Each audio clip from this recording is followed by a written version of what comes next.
উত্তাল চুয়েট ক্যাম্পাস, বিক্ষোভ আন্দোলনে শিক্ষার্থীরা।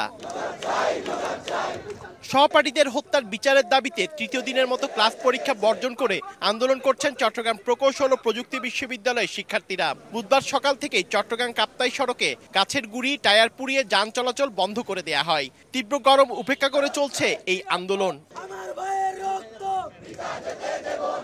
22 এপ্রিল দুর্ঘটনার দিনের একটি ভিডিওতে দেখা যায় মারা যাওয়া শিক্ষার্থী তৌফিক সাধারণ মানুষজনকে হাসপাতালে নেওয়ার অনুরোধ করলেও সবাই ছিল ছবি ও ভিডিও তোলায় ব্যস্ত।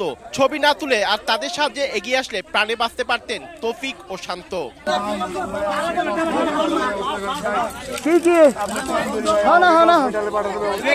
এ ঘটনায় আন্দোলনের এক পর্যায়ে নিহত সহপাঠীদের স্মরণে 1 মিনিট নীরবতা পালন করেন শিক্ষার্থীরা। যতক্ষণ পর্যন্ত ঘাতক বাস চালককে গ্রেফতার ও ক্ষতিগ্রস্ত পরিবারকে পর্যাপ্ত ক্ষতিপূরণ দেয়া না হবে ততক্ষণ পর্যন্ত আন্দোলন চালিয়ে যাওয়ার ঘোষণা দেন তারা।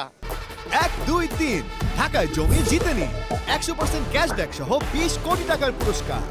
সকল প্রকার লোকাল বাস স্থায়ীভাবে বন্ধের সকল প্রকার ব্যবস্থা নিতে হবে। যে 2 পরিবার মারা গেছে প্রত্যেক পরিবারকে 2 কোটি করে 4 কোটি টাকা দিতে হবে। গত 22 এপ্রিল বেপরোয়া বাসের ধাক্কায় চট্টগ্রাম প্রকৌশল ও প্রযুক্তি বিশ্ববিদ্যালয়ের 2 শিক্ষার্থী তৌফিক ও শান্ত মারা যান। আরও এক শিক্ষার্থী হাসপাতালে চিকিৎসাধীন। পার্থপ্রতিম বিশ্বাস, সময় সংবাদ, চট্টগ্রাম।